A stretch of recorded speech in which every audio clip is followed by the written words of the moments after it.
നമ്മൾ കുട്ടിക്കാലത്ത് സ്കൂളുകളിൽ കുറേ പദ്യങ്ങൾ പഠിച്ചിട്ടുണ്ട്. പലപ്പോഴും കുട്ടിക്കാലത്ത് ഈ പദ്യങ്ങൾ പഠിക്കുമ്പോൾ മുഴുവൻ അർത്ഥം അറിഞ്ഞിട്ടൊന്നുമല്ല. ചില വാക്കുകളൊക്കെ നമ്മൾ മുറിക്കുന്നതും കൂട്ടിവെക്കുന്നതൊക്കെ വളരെ വിചിത്രമായ രീതിയിലാണ്. അങ്ങനത്തെ ഒരു കവിത ഇപ്പോൾ കുമാരനാശാൻ്റെ അല്ലേ കവിത, അതൊന്ന് ചൊല്ലാൻ പറ്റുമോ? അതിലത്തെ മിസ്റ്റേക്ക് എന്താണെന്ന് നമുക്ക് പിന്നെ പറയാം. ശരിക്കും ചൊല്ലുന്നത് എങ്ങനെയാണ്? അമ്പിളി എന്നാണ് കവിതയുടെ പേര്.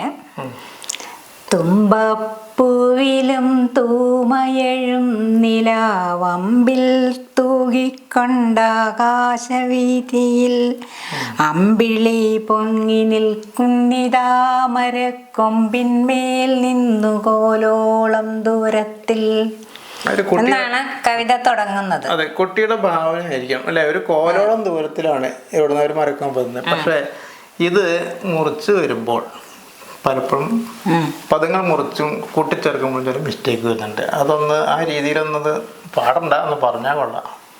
കുട്ടികളാകുമ്പോൾ തുമ്പപ്പൂവിലും തൂമയേഴു നീലവമ്പിൽ തൂകിക്കൊണ്ടാകാശവീതിയിൽ അമ്പിളി പൊങ്ങി നിൽക്കുന്നിതാ താമരക്കൊമ്പിന്മേൽ നിന്ന് താമരക്കൊമ്പാവും അപ്പോഴത്തേക്ക് അത്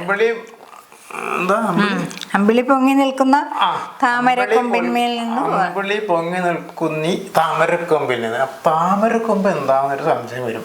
അതങ്ങനെ പാടി പഠിക്കും ഇവിടെ ശരിക്കും. പക്ഷെ എന്താന്ന് വെച്ചാൽ ഈ കവിതകള് വളരെ നല്ലതാണെന്നും അത് നമ്മുടെ ബുദ്ധിയെ ഒക്കെ ബാധിക്കുന്നതാണെന്നും ഓർമ്മശക്തിയെ ബാധിക്കും, നമ്മുടെ അക്ഷരസ്ഫുടതയെയും നമ്മുടെ മനസ്സിനെ തന്നെയും സ്വാധീനിക്കുന്നതൊക്കെ നമ്മൾ പ്രായമായതിനു ശേഷമാണ് ശരിക്കും അതിനെ പറ്റിയിട്ട് കൂടുതൽ ചിന്തിക്കാൻ തുടങ്ങിയിട്ടുള്ളത്.